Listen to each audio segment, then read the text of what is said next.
Welcome back to Miller Momentum. My momentum senses are tingling because a new momentum ETF has appeared. It is called FMTM, but is it worth your consideration? Well, today we're going to learn all we can about it. At the prompting of one of my viewers, I'm going to do a deep dive into a relatively new ETF called FMTM, the MarketDesk Focused U.S. Momentum ETF, which launched back in March 2025. This fund has put up an eye catching track record in its short life, and it's built around one of the most academically studied phenomena in all of finance, which, if you watch my channel, you know I love price momentum. So, our job today is to do three things: understand exactly how this fund works, hold its design up against what the academic research actually says about momentum investing, and give you an honest assessment of whether it's likely to live up to the hype. MarketDesk was co founded in 2019 by brothers John and Matthew Clements. John comes out of institutional equity research, Goldman Sachs, JP Morgan, Guggenheim, so there's a legitimate professional finance background here. They started MarketDesk as a research and model portfolio service, meaning they were actually running the momentum algorithm for human clients who were manually executing the trades before the ETF wrapper existed and was automated. That's worth noting. The strategy wasn't dreamed up in a vacuum and then packaged into a product. The ETF business itself didn't launch until 2022, with FMTM specifically coming in March of 2025. The ETF itself sits within a structure where Empowered Funds, also known as ETF Architect, acts as the advisor. MarketDesk Indices LLC is the sub-advisor. They're the quant team doing the actual stock selection here. This is a common setup for smaller asset managers who want to launch ETFs without the full overhead of being a registered advisor themselves. One structural feature that matters, though: like all US ETFs, FMTM uses in kind creation and redemption, which gives it a tax efficiency advantage that a comparable mutual fund strategy would not have. More on that when we talk about the turnover issue with this fund. First, though, how does FMTM actually work? Here's the four-step process. Step 1. They start with US large and mid-cap equities with market caps above $1 billion that meet a minimum of $25 million in average daily trading volume. That's a notably high liquidity hurdle. Many index ETFs use thresholds 50 times lower. The intent is to ensure the strategy can scale without moving markets. Step 2. A quantitative quality screen narrows that universe to around 300 names each month. The screen looks at financial statement metrics such as profitability, operating margins, debt to equity, etc. This is meant to remove financially distressed names that might be showing price momentum for the wrong reasons, and it can also work well against meme stocks. Step 3. Those 300 names are ranked using daily share price data from the past 6 months. This is an important detail. FMTM doesn't simply rank stocks on their 6-month point to point return. It uses daily price observations to score the consistency and stability of the trend. A stock that climbed steadily ranks above a stock that was flat for 5 months and then spiked in a single week, even if both show the same 6-month return. Step 4. The top 30 to 50 names are assembled into an equal weighted portfolio, rebalanced every single month. The key differentiators versus legacy momentum ETFs here are daily data trend consistency, the signal over 6 months rather than a raw point to point return ranking, monthly rebalancing instead of semi annual, equal weighting instead of market cap weighting, and a broader universe that includes mid caps, unlike a fund, say, like SPMO. From March 19th, 2025 through April 30th, 2026, so about 13 months of history, FMTM returned roughly 57.9%. That's an extraordinary number. For context, the S&P 500 returned about 26.8% over the same period. And across all of FMTM's momentum ETF peers, VFMO, SPMO, MTUM, XMMO, FDMO, JMOM, FMTM ranks first in that comparison set by a meaningful margin. I've got it marked in yellow down there so you can see. Even on the drawdown, FMTM held up better than most of its peers. Its maximum drawdown of negative 12.1% was less severe than the S&P 500's negative 13.7% and considerably better than several of its momentum ETF peers. And momentum ETFs, it's not unusual for them to have more shallow drawdowns in bull markets than a regular market index. A curious thing that a lot of people don't know about momentum. The asset under management for this fund has grown to roughly $153 million, which is meaningful traction for a fund this young. So the obvious question is this real alpha? Or is this a 13-month window that happened to align with conditions that favored this particular strategy? And the honest answer is we just don't know yet. 13 months is far too short to draw reliable conclusions about whether a strategy has genuine edge. The academic literature typically requires decades of data to separate the signal from noise.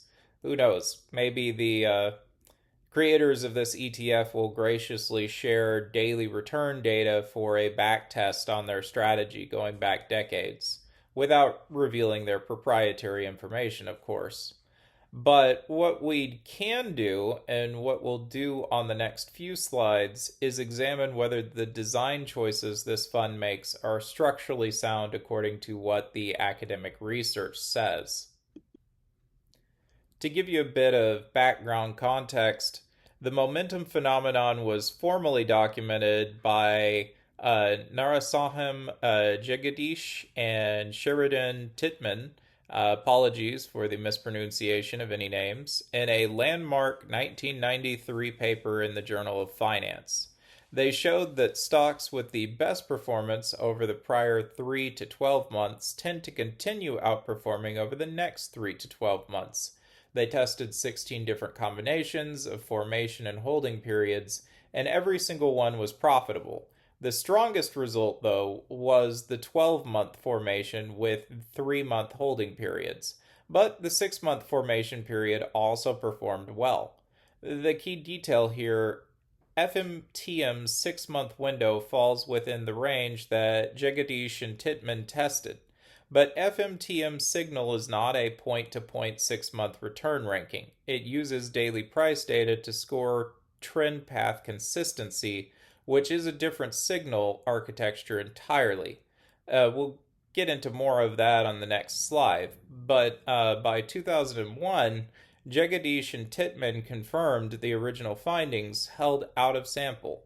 It wasn't just data mining. And then in 2012, Daniel and Moskowitz documented a critical flaw: momentum crashes. Momentum strategies tend to perform brilliantly on average, but they exhibit severe episodic losses. That's the cost, particularly during market rebounds after sharp bear markets. The strategy can be caught heavily in yesterday's losers right when they're starting to recover. This is a negative skew problem. Most of the time you're winning, but the losses, when they come, can be absolutely brutal. And then there's the modern problem of alpha decay. Research from McLean and Pontiff in 2016 showed that roughly half of documented anomaly alphas disappear after academic publication. More recent work from 2024 estimates that momentum alpha has shrunk from around 10% annually in the 1990s to roughly 2% today, consistent with the explosion of momentum ETFs and factor crowding. This is the landscape FMTM is operating in. The underlying factor is real, but it's important to remember that it's smaller than it was, and it has known failure modes. Now let's go row by row and see how FMTM aligns and diverges with academic best practices. First, let's look at the signal architecture. This is where FMTM makes its most distinctive claim and where investors need to be clear-eyed. Most momentum ETFs and the academic literature rank stocks on point-to-point monthly returns over a 12-month window. FMTM uses daily price data over 6 months to score the consistency and stability of the trend path itself. These are structurally different signal architectures. The daily path scoring approach is conceptually closer to residual momentum research, work by Blitz and others showing that how a return was earned matters, not just how large that return was. Whether FMTM's specific implementation genuinely adds alpha over raw return ranking can't be verified from public documents. The mathematics are unfortunately proprietary, but who knows? Maybe the creators of this ETF will graciously give us some daily return data. One can hope. But that opacity is a legitimate due diligence concern. I'm calling this row different rather than aligned or misaligned because the comparison to standard J&T style monthly return momentum isn't apples to apples with this fund. It's aiming at a very different flavor of momentum. So, monthly rebalancing. This is supported by academic portfolio construction research. Alpha Architect's work shows the ideal momentum product is concentrated, high turnover, and below $1 billion in assets under management. Monthly rebalancing is consistent with capturing the momentum premium efficiently. Now, equal weighting with 30 to 50 stocks, this is also supported. Academic research on concentrated momentum portfolios shows near monotonic improvement in compound annual growth rate as you hold fewer stocks. Going from 500 names down to 50 improves returns meaningfully, gross of costs. Equal weighting removes megacap distortion. Now, the quality pre-screen, this is well supported. Adding profitability and quality filters to a momentum strategy, just like adding them to a value strategy, is documented to improve risk-adjusted returns and reduce crash exposure. It helps make sure that you're not holding junk. And of course, this is a fund that does no shorting. It's always fully invested. Most of the equity momentum ETFs out there are long-only strategies. And this is a real trade-off. Long short momentum captures both legs of the academic factor. Long only gives up the short side but is more investable. And Daniel and Moskowitz found that the most severe momentum crashes happen in leveraged long short strategies, not long only. So when people talk about a momentum crash, be sure to press them and make sure that they're talking about the long only version of momentum because its crashes are not nearly as severe. Turnover and transaction costs we need to talk about. This is the major watch item. Research affiliates estimated that momentum has roughly 160% annual one-way turnover and trading costs roughly 6 times higher than the value factor at scale. At $150 million, FMTM isn't at capacity limits quite yet, and the ETF in-kind mechanism reduces tax drag, but 0.45% in expense plus bid-ask spread plus market impact is the true total cost of this fund, and any potential investors who are considering this fund and consulting their financial advisor about it, keep that in view. And here are 4 hard questions that anyone considering FMTM, I think, really needs to ponder on. First, is 13 months of live data meaningful? For me, no. Full stop. The academic literature is clear that distinguishing skill from luck requires decades of returns data. FMTM happened to launch in March 2025 and ride one of the better environments for an active momentum strategy. The pre-ETF track record, where MarketDesk ran the algorithm for client accounts for 3 or 4 years before the ETF existed, is better than just a pure backtest, but it wasn't independently audited and it wasn't accessible to outside investors. You cannot underwrite a fund on that, in my opinion. Second is the trend consistency signal genuinely novel. Well, maybe. Scoring momentum on the stability of the trend rather than raw magnitude is a real concept. It appears in academic literature as residual momentum. The intuition here is solid, but the exact implementation in this fund is, again, proprietary. So you cannot verify whether it genuinely adds alpha or whether the historical attribution is partly curve fitted to whatever worked in the backtest period. Third, what is the capacity ceiling? Right now, FMTM is small enough that this hasn't been a problem. At $153 million, the fund can trade its concentrated equal weighted positions without moving markets. The team themselves cite $560 million in average daily volume per holding, but Momentum's capacity constraint kicks in somewhere around $1 billion. If FMTM keeps growing at this rate, success could become its own problem. And you see this in larger funds like MTUM, which is a very successful fund and a great momentum ETF that I'm going to cover later, but it has to watch itself and actually implement special trading moves so that it doesn't shift the market, because it's a behemoth. So when it moves, it can affect prices if it's not careful. Fourth, what does underperformance look like for this fund? I mean, we've seen a stretch of outperformance, so how bad will its underperformance be? In narrow megacap driven markets, an equal weighted concentrated fund will lag badly, and midcaps had a very, very favorable stretch over the past 13 months. So in fast reversals, the monthly rebalance creates a 1 month blind spot. And these are particularly vulnerable to sharp crashes or fast crashes. These aren't disaster scenarios, they're normal operating conditions for any momentum strategy, but especially for FMTM. And investors need to know what they're signing up for.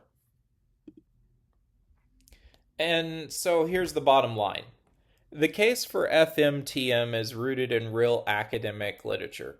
Momentum is one of the most documented factors in all of finance, next to value. The fund's portfolio construction choices, monthly rebalancing, equal weight concentration of 30 to 50 stocks, and a quality pre-screen are broadly consistent with what academic research suggests produces the clean, most efficient momentum exposure. The daily trend path scoring is a different signal architecture from standard monthly return momentum, and while it has conceptual kinship with residual momentum research, it can't be independently verified. At $153 million in assets under management, the fund is operating in the size range where momentum strategies are theoretically most effective. And its drawdown behavior suggests the design is doing something right. But there are real reasons for caution. 13 months is not a track record in the proper sense. It's more of an anecdotal support. The momentum premium has shrunk substantially since it was first documented, as more money has chased the factor. The proprietary daily path scoring signal is unverifiable by outside investors, and that 57.9% return almost certainly includes favorable timing. This is not a number anyone should expect to repeat anytime soon. My takeaway is this.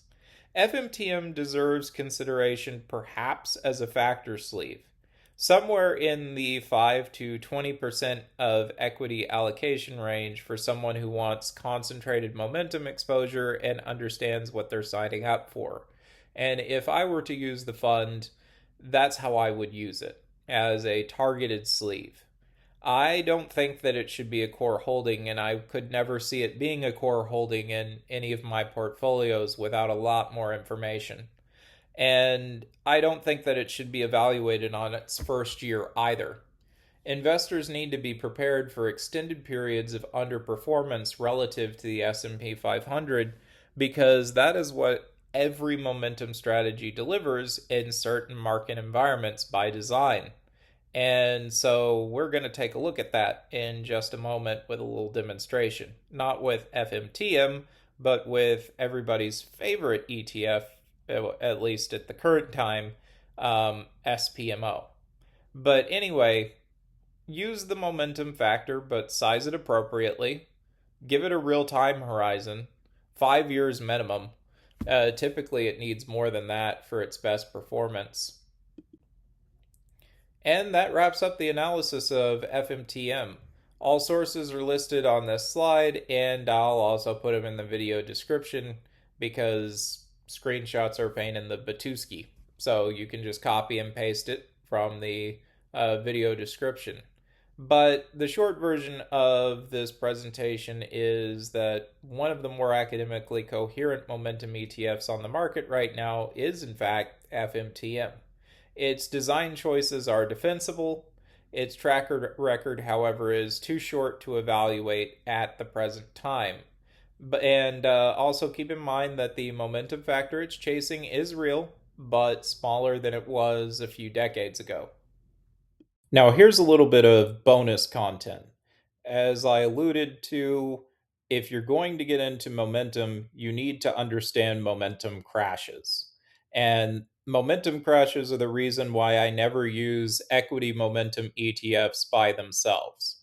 I always pair them with a long volatility hedge like EDV or Chaos, or combine them with managed futures like DBMF.